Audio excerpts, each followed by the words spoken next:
ছোটি C মুলাকাত ছবি করার সময় মাঝপথে বেশ বড় মাপের অর্থ সংকটে পড়েন মহানায়ক উত্তম কুমার। মুশকিল আসান হয়ে এগিয়ে এসেছিলেন ডি ভট্টাচার্য। বঙ্গশ্রী কটন মিলের কর্ণধার দেবেন্দ্রনাথ ভট্টাচার্যকে সবাই DN ভট্টাচার্য বলেই চিনতেন।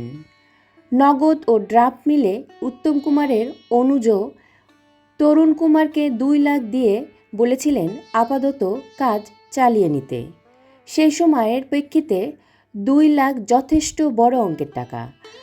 তরুণ কুমার DN ভট্টাচার্যকে বললেন এত টাকা তার হাতে দিচ্ছেন, কিছু লিখে প্রমাণ রাখবেন না?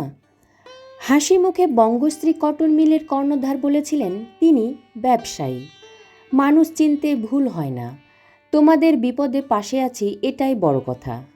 কলকাতায় ফিরে উত্তম কুমার DN ভট্টাচার্যের সঙ্গে দেখা করে নিজের কৃতজ্ঞতা জানিয়ে পুরো টাকাটা ফেরত দিতে কিছুটা দেরি হবে বলায় তিনি আগ বাড়িয়েই প্রস্তাব দিয়েছিলেন উত্তম কুমার যতটা পারবেন তাকে যেন নগদে দেন, বাকি অর্থ DN ভট্টাচার্য প্রযোজিত ছবিতে অভিনয় করে পরিশোধ করলেই হবে।